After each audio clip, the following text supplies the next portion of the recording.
Welcome to the Critical Few Actions to Improve Your Business podcast. I'm John Downs and I'm here to help you cut through the overwhelm and prioritise what matters most to improve your business. Let's get started and discover the critical few actions that have the biggest impact.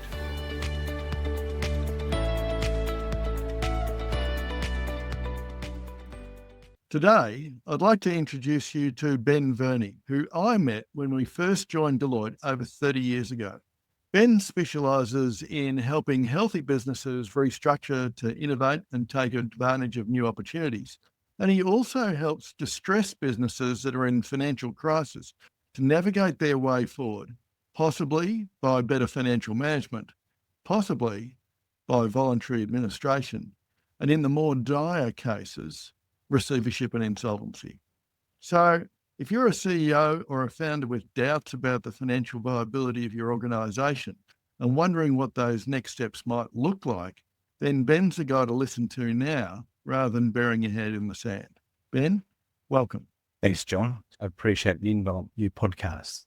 You're most welcome. So, Ben, before we get into all things business restructuring and rescue, tell me about your journey and how you got interested in it.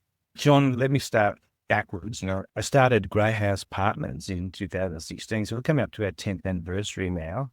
And its purpose is to focus on restructuring businesses of all sizes, whether they be in distress or non-distress. Yeah. And we've now grown to the size of having staff in 4 states. And recently, we were happy with our achievement to restructure 3 manufacturing companies in 3 states via the Voluntary Administration deed of company arrangement process, saving approximately 200 jobs. So we're very proud of that achievement. Moving backwards as to why we set up Greyhouse Partners to restructure or help businesses restructure. And there's been a lot of water under the bridge, John, since we first met all those years ago. My career has spanned over 20 years prior to that.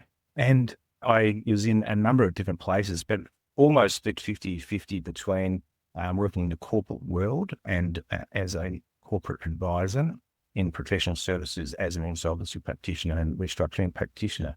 By time in the corporate world, I was able to work with some leaders that were at the top of their game, and they instilled in me the requirement in a non-distress environment to not be complacent, to always strive to innovate and lead change and to optimize the businesses that you're in.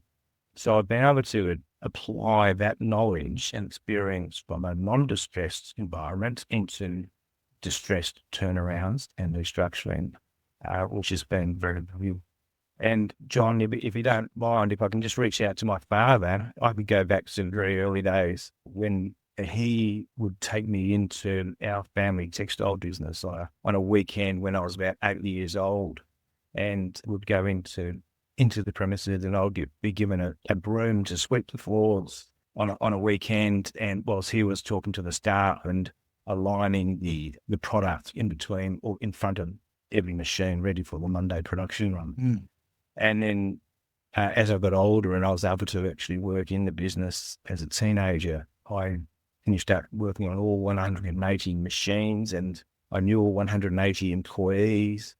And I had a fairly good handle on how things operated in the business and what would happen if the machine broke down and what sort of impact that would have on your production flow. And then when I was turned 18 and I was at the university, I was able to drive the delivery trucks to customers and suppliers. So by the time I graduated as a commerce graduate from uni, I felt that I had a fairly good handle on the entire supply chain that went throughout inside a manufacturing business, but also external to manufacturing business. And I think that's probably where I've always wanted to be able to advise businesses on performance improvement, sort of that experience I had at such an early age. Yeah. Well, what a fantastic foundation that was for you. And grit and hard work has been a crucial part of your character for all of the time that I've known you. Then, in the context of medium businesses, what is a business restructuring? Look, simply, business restructuring is any change that drives to increase your profits, whether that be a revenue growth or decrease in expenses for efficiencies, and also a change of your balance sheet to strengthen your balance sheet in terms of greater assets and then liabilities, with a primary focus on increasing your cash flow and your cash forecasts. And working with medium business, that's one of the things I love about it, is that when you're talking about a restructuring, it's got to focus on a positive financial outcome, whereas some larger organisations, government organisations, other organisations, when they talk about a restructuring, it almost sounds like an annual shifting of the deck chairs, and it's questionable as to what they might achieve. But maybe that's just John Dowd's opinion. And I guess this is the sort of thing that we'd hope to see as best practice in leading businesses. Eyes out on the horizon, looking to improve customer service, anticipating new customer needs and opportunities in the market. But then there's the other hand where businesses are in distress. And this is the area that few people really talk about or even want to talk about. But I think it's essential for founders and CEOs to know about so that they can recognise the early warning signs, take good preventative action and advice, and if that's not successful, understand what their options and obligations are and how they unfold, and what the downstream implications for them are professionally and personally. So can you walk me through a sort of a progression with your with one of your recent clients? Yeah, look, John, every restructure that I see is different in some shape or form, so it's very difficult to give a global response. I think if it's a distress and small to medium-sized business that is distress, it's normally a cash flow issue. So understanding what caused that cash flow issue is the foundation of any restructure or possible restructure. And we do see the results on one-off events, such as a COVID. Now, that's a few years ago now, but COVID was a one-off expense that businesses weren't able to cope with. We also see adverse findings in litigation that create a debt that the business was not prepared for and can't easily get around. I'll give one example. We'll manage to restructure via a voluntary administration and get a debt company arrangement. This business, prior to COVID, had a turnover of about 30 million, and during COVID, it was required to continue working, and it got no government benefits because it was deemed to be a service that needed to continue. It provided product into hospitals and things like that, so it needed to continue operating. But a third of its business was lost because of the shutdown, and this is a Victorian business, so the shutdown of one of other customers. However, with no assistance, this business was unable to downsize its staff and its operating costs. It's at the same level as its revenue dropped. So rolling forward a couple of years, this business had essentially been using the tax office as another bank and had accumulated unpaid tax bills of $1.8 million until recently. And that was pretty common as a result of the COVID environment, wasn't it? Unfortunately, yes, it was. Yeah, for a number of reasons, but yes, we did see a lot of that and still are seeing the effects of that as well. But this business got an external advisor in, so the previous tax advisor had not been alerting the client to correctly, I'll say correctly. Process was coming. This director, we got a new advisor in who saw the need and started thinking about ways of restructuring the business. Unfortunately, restructuring does come at a cost. It requires time, and it also does require capital to initiate some of these initiatives, such as right-sizing your staff. There's a redundancy cost that you need to be able to pay. Now, this business had a payment plan with the tax office, and it was a huge payment plan. It was like $10,000 to $20,000 a week. And this business just wasn't generating that free cash to be able to do so. So it got to the stage where it was never going to work. This business was facing the decision to liquidate and close or to do a formal restructure, only because doing a non-formal restructure just didn't have the capital to be able to pay the restructuring. So I was asked to come in and help with that process, and I was appointed voluntary administrator. So just to go back, the balance sheet was in poor position. It had a 1.8, call it a $2 million debt to the tax office, plus $400,000 of other creditors. Then it wasn't able to pay on time. And the idea was to go through a voluntary administration and to eliminate those debts, either entirely or to a great portion, But we looked at it and said, well, there's no point doing that if the business can't sustain paying its debts as and when they fall due and moving forward. That's not helpful to anyone, particularly if you go to the creditors to ask them to compromise their debts. They're going to be wanting some sort of a surety that the business will survive in the future. That's the purpose of the voluntary administration and deed to company arrangement. So part of that process was to look at what other initiatives could we put in during the voluntary administration period to help the business turn around and restructure it whilst also restructuring its balance sheet through the deed process. And we had a look at it. We were able to reduce the workforce by 20%, so down from like 70 down to about 55. We also looked at an SKU rationalisation. Now, we were able to reduce the SKUs from about 150 to 120, so remove the old SKUs that were just unprofitable or inefficient to manufacture anymore, and obviously compromise their debts. We also increased prices, so we went to all the customers and said, we're going to increase your prices prior to the annual review, and also went to suppliers and asked them, whilst we're going to compromise their debts, also asked for discounts for a period of time, and we also received some landlord assistance during this period. So we were able to get all of that done in the voluntary administration period. Now, the voluntary administration only goes for 25 business days, so 5 weeks. Wow. Which is extraordinary. And I think this is the advantage of the voluntary administration and deed to company arrangement process in Australian economy. It allows businesses that would have failed to turn itself around in such a short timeline. And when you look at it, you're asking creditors to vote for some sort of a surety. They're going to write off money. They won't have an ongoing business. So you need to do something very quickly. You can't allow it to go any longer. And they want to know that the business will survive. So I do a report on what it would look like in a liquidation if they were going to get any money, compare it to what the proposal looks like in the deed proposal, and also do an assessment of the livelihood of the business moving forward to be able to continue paying its debts as and when they fall due. So in that period of time, 5 weeks, we initiated all of those initiatives, and we were able to reduce costs by $500,000 in terms of the staff costs and other associated costs, and increase revenue by $500,000 by putting price increases of up to 5%. So in that short period, we were able to turn around the operating performance from, call it break even, to producing potentially $1 million profit on an annual basis, which again turned around the business from being a liquidation sale that would have no value to a business generating $1 million per year at a multiple or 2, 3, whatever. This business in 1 to 2 months now had it grown in value by about $2 to $3 million. Fantastic. It's extraordinary. So, 50 jobs saved as opposed to 75 jobs lost, with potentially their provisions and their entitlements. Taxpayers effectively would have written off nearly a couple of $1 million, and the creditors would have no chance of having, a future customer. That's the point, John, is yes, in a liquidation, all the creditors will have received 0 cents.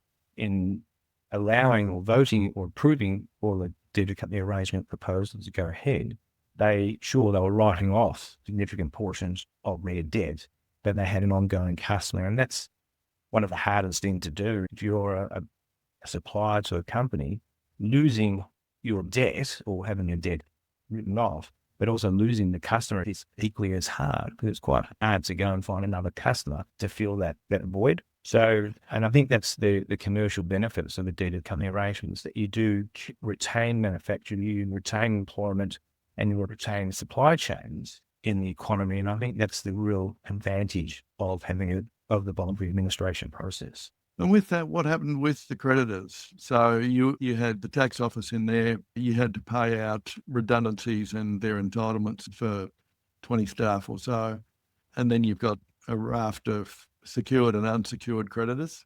How does there's 2 parts to the question, B, who gets priority in the thing, and does that matter when you're doing a DOCA? I think it does matter. And yes, you did warn me. You did say that we weren't going to go through the Corporations Act. No, we're not going to go through the Corporations Act, and this is not legal advice, and take your own individualised advice and get somebody specialist who can actually answer for it. But I always thought the tax office wins in all circumstances, but I don't know if that's correct. No. Look, there is a priority, and in this case, there were minimal secured creditors, so there wasn't a general security provider. That there were lessors involved, and the deal was that the business ongoing would continue maintaining or servicing those leases. So that satisfied with secured creditors. The employees, as you say, the employees that were made redundant were paid their full entitlements, and the employees that continued, they had their entitlements would stay with the company, and they will be paid as and when they fall due. And all of their superannuation was, if it wasn't up to date, was ensured to be up to date and paid. So all the employees got a better outcome than what they would have in a liquidation. Because in a liquidation, whilst there's this thing called the Fair Entitlements Guarantee Scheme, or FEG, that pays employees redundancies and wages, it doesn't pay their superannuation. So that was the significant advantage of this proposal. And it's the creditors, all creditors, being suppliers and the tax officers, lost their debt but had ongoing debt. And the tax office is an advantage because in the future they would continue getting paid their BAS and pay-as-you-go on time, but also it avoided having to pay the costs of redundancies to those other 55 employees if they had to be made redundant through liquidation. So there were significant advantages in recommending, on my behalf as a voluntary administrator, recommending the DOCA that we propose, but also for the creditors in voting for it, because ultimately it is the creditors that vote for the voluntary administration, so or the deed of company arrangement proposal to go ahead. And so many questions that sort of flow from this. One of them that comes up is you've brought in to go through the voluntary administration process, and at the end of that process, you're going to present to the creditors what the future could look like, or what the future will look like if they don't accept. That must be a fairly interesting meeting, because some of those creditors could actually see the writing on the wall for themselves anyway. How do you handle that, and what does it look like? Yeah, again, every case is different, but generally when we are asking creditors to vote for a proposal, if I'm going to recommend a proposal, then I know that there's going to be significant write-offs. It's a delicate position to go, and I don't like dealing with surprises myself, so I don't like creditors dealing with surprises. I would normally, or my staff would normally, talk to most of the creditors to gauge a sense of how they behave if they were presented with a deed of company arrangement. And that also covers employees as well. So there's a number of stakeholders. If there's secure creditors, and there's a financier, they're very important. Employees are very important, as are the suppliers. And I think I'll get to answer your question in a minute. But the whole idea is I need to understand and determine that there's an appetite for this business to survive. So if there's a reluctance from the employees to continue supporting, well, then that's a bit of a red flag. Yeah. Again, your financiers, if they've had enough, there's a red flag. And your suppliers, if your suppliers are no longer wanting to supply to that business because they think there's a risk of ever getting paid, if any one of those don't work, that there's a real risk that the business won't continue operating in the future. So part of my assessment is, and my report to creditors, is to determine that appetite and what the business looks like moving forward.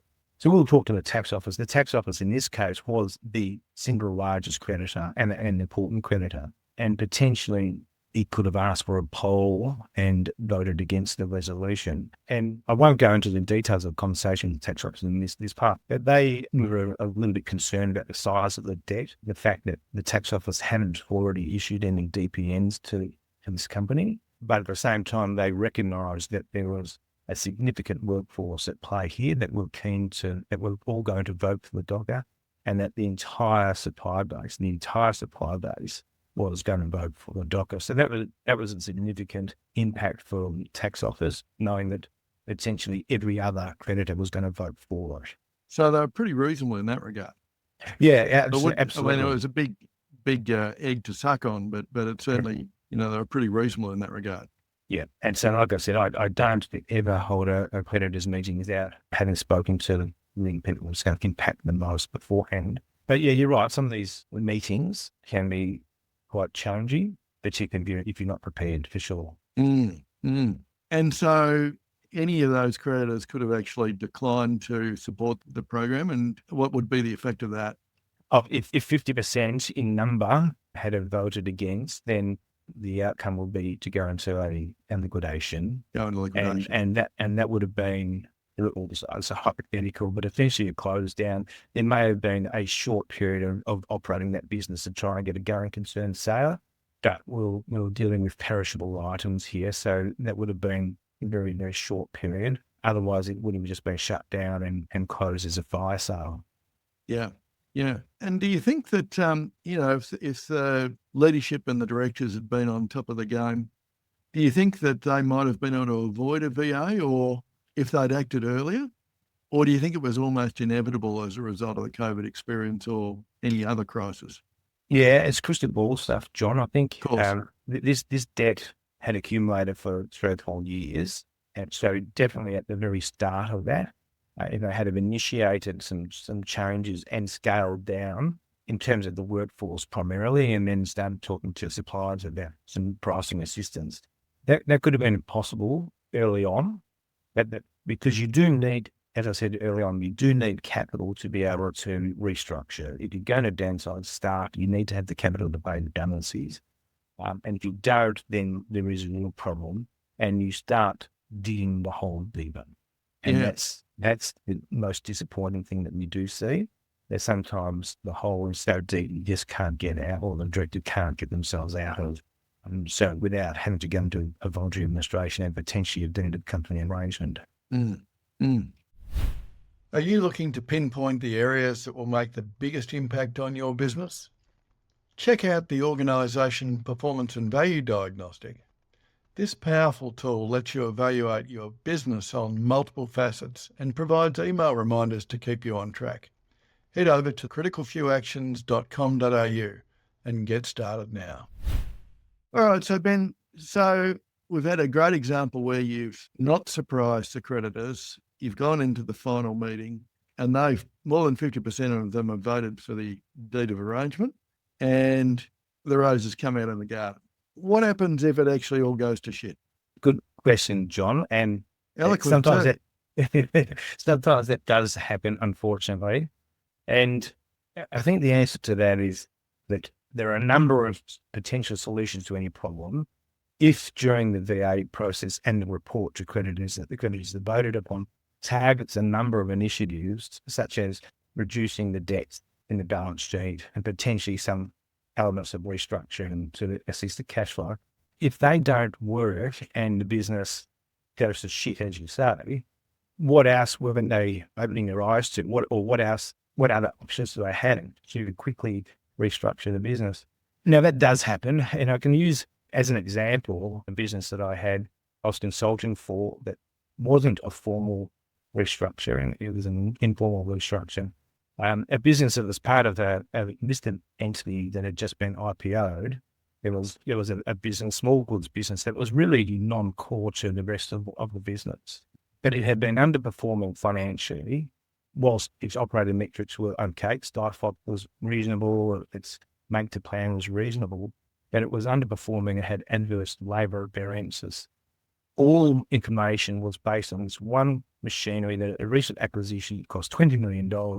Wasn't working. So the target was the reason why this business was adversely affected and not operating anywhere near it the way it could have. So we were targeted to have a look and say, is this machine the cause of it, and should we divest this asset? We went in and had a look, and we found that the machinery was a slicing machine of small goods and then an automated packaging machine at the end of it. It was supposed to operate with 1 or 2 staff. The small goods that were going through the machine was slipping, and so they had to put 6 staff on the production line to restack the small goods before it got packed. And they were slowing down the process to change and deal with that. When I went there to have a look at it, and we had the manufacturing there as well, they said, well, why are you slicing these small goods frozen when it was designed to slice the small goods at ambient temperature? And the reason being was the staff had, when they put this new machine in, they were stockpiling all the small goods before that process because it was a perishable product. They were freezing goods for up to a week before it went through this machine, which was an additional process. Then it ran through this new machine and it will be delivered. So your die foot was always quite, but it had added this freezing cost, and it also meant the machine wasn't working properly. So we said, let's try not freezing. Let's just go as the machine was designed to, slice it in small groups, ambient temperature, and see if that worked. It worked. So it meant that straight away we could remove the extra 6 to 8 staff that were working on the machine.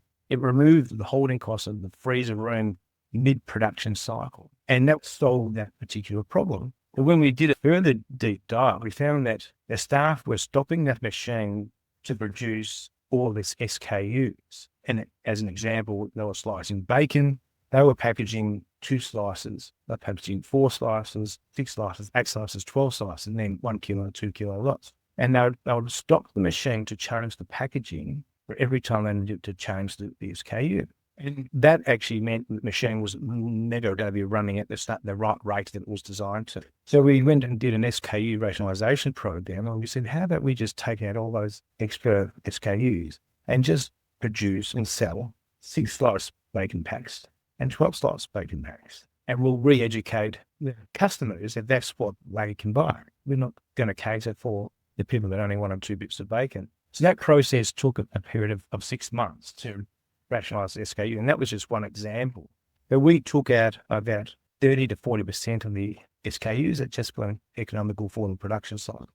And we turned that business around from being negative cash flow to producing $2 million each year. So I think there's a long way of getting back to answer your questions that what happens when it all goes to shit? Maybe there are more answers than one to restructure a company and to improve your performance. So have an open mind, be flexible, cast a wide net when you are trying to restructure a business through a voluntary administration, because you have one chance that gives you the flexibility to tackle a number of options concurrently and hopefully more than one stick. Excellent. Yeah, I've seen that before. And of course, emotions are running fairly high at this point, even if they're not being sort of shared. And the simple reality is that any business owner or founder is looking at a child that is being declared quite ugly. And, the things that they don't want to do is they don't want to make any of their staff redundant because they're like extended members of the family as well. Yeah. Apart from some of the narcissists as business leaders that I don't often deal with. And so there is a natural hesitance to defer, maybe reach for a slightly larger shovel. And with one of my clients, or one of the businesses I came into touch with, they didn't reach for a larger shovel. They actually got themselves a bulldozer and made it the whole much, much bigger. And so that VA process was a very short process, which ended up in a total loss for everybody involved. But I can certainly understand, and you and I have witnessed the emotional machinations that founders and business owners go over when they're trying to figure out, is there anything else that they could be doing which would extend the lifeline of the business or not? And the reality is sometimes these things need to be taken out of their hands so that a VA can actually get somebody independent who's objective and can look at it from the perspective of having seen many, many of these situations and help turn it around. Yeah, all good points, John. And I think, look, what you've just said, I see a lot, where you have a single director, owner-operator, or a couple of directors, and it's a very delicate position to be in when you have to fire people that you love. And I think the first suggestion I would have is to talk to someone. And it can be a friend, it can be someone, a trusted employee even, or a friend outside, but start talking to other people and share the load or share your concerns to other people. Most people these days have been touched by a liquidation or an insolvent event. So a lot of people have knowledge about it. And I think that if you're a director operating a business, then you've got a particular issue that you're struggling with. Don't try and just do it all alone. So talk to a friend, either inside or external to your mentor, your business. Reach out to people you know, trusted advisors such as your accountant or solicitor, or someone like you, John, or myself, to understand what your options are. Because more heads dealing with the same problem, you've got a greater chance of dealing and getting a solution rather than being very emotional about the whole thing yourself. And I said, like I said, I say it all the time, there's a lot of stress in businesses, small businesses, post-COVID, and unfortunately, we still see it today. Yeah, and I think that talking it is actually such a crucial activity because it's only I think every business owner has had that experience of the 3 o'clock in the morning staring at the ceiling thinking about meeting payroll. But the simple reality is thinking to themselves is a circular activity, and it generally achieves nothing apart from loss of sleep. But it is founded in neuroscience. So when you start to talk about an issue, you're actually activating the problem-solving center of the brain, and it actually gets you out of that circular process, and is such a healthy way to address the issue. When we're thinking about businesses, as you were saying before, the key metrics that every business owner should be looking at. Clearly, one of them obviously is the cash flow. Yes. What else do you see as the canaries in the coal mine, the early warning signs that they really need to be looking at? Well, cash flow is king. That is the key thing. And there's no one thing to be looking at. Understanding your cash flow, understanding your balance sheet, looking at your debts, are they growing? Is your liability side of the balance sheet growing greater than your debit side of the balance sheet? And again, it all links back to cash flow. And on the profit side, again, if you're making losses for years, then that has to have an impact on your cash flow as well. So what can you do to change that? Can you get a new customer? Can you produce a new product into the market that you haven't done before that's not going to cost an arm and a leg to issue to the market? Can you seek cost-cutting initiatives anywhere in your business?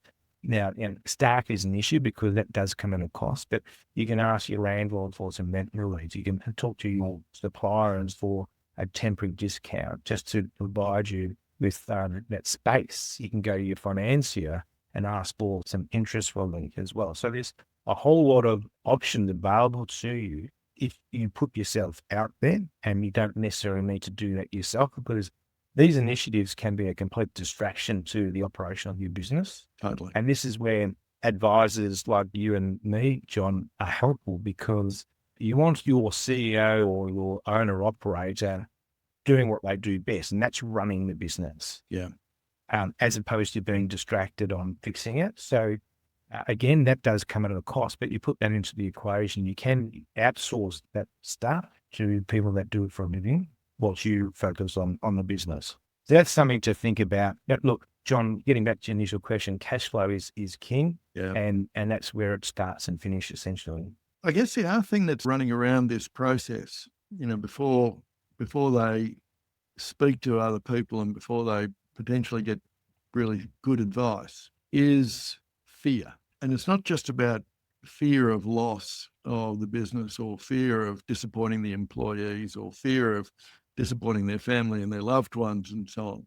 There's also the fear that they don't understand what are the implications for them personally, professionally, as shareholders and so on. Most business owners and founders that I've worked with over the last 20 years, very few of them, probably not even 10% of them, will have gone through the education process that you and I went through. None of them actually went through business law. None of them went through tax accounting, let alone financial accounting and management accounting, all things that I wish to forget. And so, I think there's sort of a lot of fear of, well, what else is going to come crashing down on me? Do you have some thoughts on the sort of the general principles around, so how liable the shareholders, directors, CEOs and so on, if this does go pear-shaped? Yeah, and there's a bit to that too, John. I'll throw into the mix to fear, pride. Yes. A lot of directors are very proud people because it's their baby. They've either started or been there quite some time, and they're very proud of that achievement. And so failure is a disgrace to them. And so that's something that also holds them back. And I do say to all directors that I talk to is to throw that out the door, because most people have been touched by an insolvent event, and since COVID, it's been widespread. So just deal with yourself, your own health, and let's get this operating again. And most people will see you for what you've done. It's quite gutsy for you to take this initiative, a restructuring initiative, to pay people back if possible. So I say that to directors. But also, again, you've touched on a bit of corporate law here, John, that you did say that you weren't going to do. Well, I'm not asking for legal advice. I'm just trying to understand, if I'm worried about not asking for advice because I think that will make me more obligated, then that's a bad situation. But yeah. Yeah, I think in any restructure or contemplation of a restructure or a forced restructuring, directors need to be aware of their duties, their director duties. And it's really important to know that directors are potentially liable for debts that they incur in the business if they're insolvent, if they're trading whilst insolvent. And you are essentially insolvent if you are not solvent. And solvency means that you can pay your debts as and when they fall due. Now, if you're in a position where you can't, such as this case, then you are potentially liable for paying all those debts that you incurred whilst your business incurred them and was not able to pay them back. So it's a really delicate position you're in. And that's why we say to all directors, they should be aware, make themselves aware of those provisions if they're not already aware of them, but also send their own external advice so that they know what the potential liabilities that they're exposing themselves to. And of course, once they bring in an administrator, to a degree, they are following their director's duties anyway, because they're recognising that, they may be insolvent. They don't want to be trading insolvent. So let's bring in an administrator so they can do it too. Well, that is true. That is a protection mechanism for a period of time. Yeah. And particularly if the voluntary administration process leads to a restructure via a deeded company arrangement and the business continues, then the directors are no longer liable for any debts that they incurred whilst insolvent prior to the appointment of voluntary administration. If, however, the creditors don't vote for a deeded company arrangement, or if a deeded company arrangement is not proposed, then the only outcome after the voluntary administration is for the company to go into liquidation, and then those liabilities to continue to exist. So it can be quite a cleansing process for them. The beauty of it, which I started saying early on, is that a voluntary administration process is 25 business days. So it's a very, very quick process. That's really quick. It's really quick. You are allowed 15 business days after that to produce the deed. So the creditors will vote for a deed proposal. You've got 15 business days afterwards to prepare that and have it executed. So it's 5 to 8 business weeks. Really, you can have your business back. It's clean, it's been restructured, and you're ready to move forward. I don't know of anything that's as good as that for the SME businesses, particularly if you've got debts over $1 million. There is a new thing in Australia. It's called a small business restructure that is more suited for smaller businesses. They have less than $1 million in debt, which is as a short form voluntary administration, so to speak. But those mechanisms are wonderful for businesses that have had instances where they've got a one-off debt they just cannot get themselves out of very quickly. Yeah. And if I contrast that mechanism, so in a distressed environment, you've got a formal appointment from voluntary administrator. You can turn your business around in, I'll say now, 8 weeks, 5 to 8 weeks, versus restructuring a solvent business or a non-distress business where you are constantly at the top of your game and you're addressing innovation and business optimization. That process takes a lot longer because you have your corporate governance processes that dictate that the time change can be implemented into your business. Things like there'll be a business case that needs to be produced for the acquisition or divestment of an asset, and then there'll be various decision gates that you go through up to various authorised delegations that may take 6 months, 12 months before you can actually implement a change or a restructuring of some sort. So, which is ironic, isn't it? Really, there is an advantage of restructuring through a formal process in a distressed business over a non-distressed business just because of the corporate governance. Yeah, urgency takes over, as does the formal structure of the process. Yes, that's right. Yeah, which is a big advantage. So with that, how likely is this to occur? Are you seeing much of this at the moment? I mean, are there specific industries or types of businesses or phases of business life cycle where this is most common? We are seeing a lot of it now, yes, that's for sure. And you're talking about distress, you're talking about voluntary administrations and restructuring. Yeah, we are seeing a lot of it. And the standard industries now, construction, retail, and manufacturing, then they've been the top three that have been around for the last 5 years or so and have been adversely impacted. And partly that's the overhang from COVID, but also partly because the economy's challenged at the moment. Yeah, that's right. A combination of all of that, John. So I guess we're going through a bit of a restructuring boom at the moment.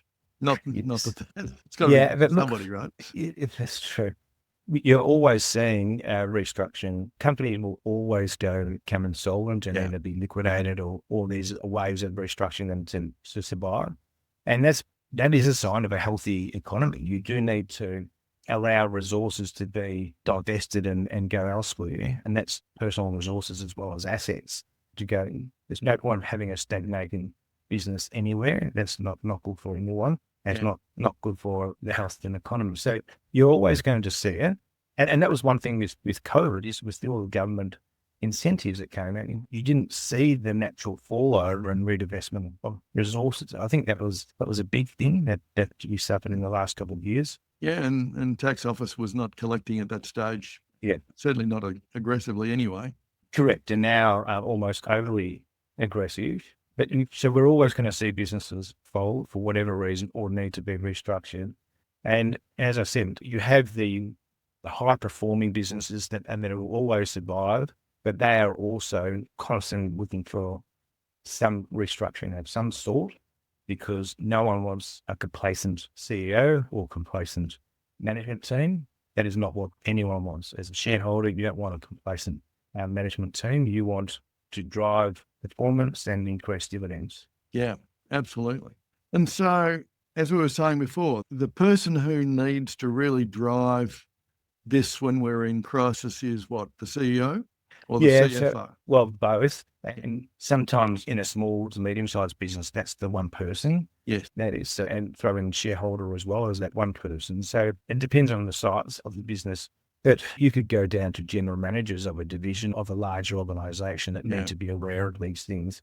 And certainly the finance team would be the first to see impacts on cash flow. The CEO, general manager, again, depending on the size of the business, must be well across that rather than just looking in the helicopter view as to how the business is being directed. You do need to have a handle on your cash flow. And as I said earlier, that's the king. Cash flow is the king. If you've got a positive cash flow, then you're doing something right. Yeah, absolutely. And so in the context of continuously reinventing a business or restructuring a business, Ben, you're a medium business. How do you apply this in your business? Are you talking about my business, Greyhouse Partners? Yeah, Greyhouse, We're always looking at improving our service and in the way we deliver it, and we're constantly addressing our training for our staff. In most businesses, the staff are the key resource, and whether you be manufacturing or a service provider, as Greyhouse is. So we need to invest in our staff. I think that's the key thing. AI is the big thing that everyone's talking about now, John, and I have to put my hand up and say that we're a little bit behind on that. I know that you're a leader in AI, but I think we need to be aware of it, and if we can use it, then great, if it's for us. And you said that could be a podcast for yourself, on yourself, John, as how you use AI in your business. It's extensive. But look, I think every business must invest in yourself. So keep yourself the highest level. As soon as you start stagnating, then other businesses will surpass you. Invest in your staff. They are key. And when I say invest in your staff, allow the staff to grow, to replace you.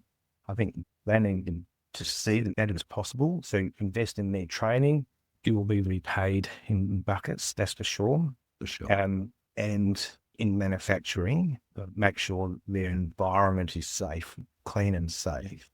That is a key investment in your resources. Yeah. And just on a side, you can walk into any business and you can tell whether they are well operated because they will have clean floors. Yeah, exactly. It is the telltale. It and is, people are isn't it? wearing their high vis as opposed to them all being in rando. Yeah, true. Excellent. If you really want to kick off your strategic planning and work in a supportive environment with other CEOs and leaders, the CEO Masterclass in Strategic Planning and Implementation is for you. This 10-month small group course helps you craft your strategic plan, present it to a group of peer investors, and develop a habit of monthly implementation. Our waitlist is open now at CriticalFewActions.com.au. So Ben, final question. If a founder or a CEO is feeling more than a little doubtful about the state of their business performance, what critical few actions should they start tomorrow if they did nothing else? Okay. First thing is talk to someone. We said this earlier, talk to someone. It can be a friend, family friend, someone that a trusted employee, advisor, accountant, solicitor, you or me, John. Just talk to someone and share the load, but also understand your options. Yeah. When you are struggling with pride and fear and all those things as being the owner director. But also I'll throw in there to understand your director duties. So you do need to have someone in that group of people that you talk to help you understand what your director duties are. That may help you make the most appropriate decision. The second thing would be to understand if there is an appetite for change. Do you personally, and that person that's running a small to medium-sized business, do you have the appetite to restructure yourself? Do you have the energy to move forward? Are your staff supportive of such a restructure? Your suppliers, your creditors, your bank, and also your customers as well. I mean, are your customers prepared to support you? Because again, your customer may say, well, you're struggling. How about we give you more orders, 10% more orders? Great. So I think you need to understand that. Is there an appetite from all those stakeholders for you to restructure? Thirdly, I'll then throw in your cash flow. Do you have an understanding of your cash flow? What caused the issues to date? What your current cash flow is? And if you do restructure, do some of these initiatives that we spoke about today, such as downsizing or entering new products, cutting costs, what does that look like in the future? Is it positive? That's going to allow you to continue paying your debts as and when they fall due and be returned to being a good corporate citizen. I think that's important. And again, have appropriate investment in your resources. So train your staff and make sure that their operations are safe for them. So they're probably the 4 critical few actions that I would be saying to any small to medium owner operator to look at for tomorrow. That was the question. What are you going to do tomorrow? They're the 4 things I'll be doing tomorrow. Yeah, I absolutely and wholeheartedly agree. Ben, it's been a delight and an education to talk to you as always. Thank you so much for your time. Thanks, John. Appreciate your time. Pleasure. Thanks for listening to the Critical Few Actions podcast. Don't forget to subscribe and grab the downloadables from the show notes. And if you found this episode helpful, I'd really appreciate it if you share it with your peers and your team. Stay focused and take action. The Critical Few Actions podcast, including show notes and links, provides general information only and is not individualised business advice, nor can it be relied upon as such. You must take responsibility for your own advice, decisions, and actions.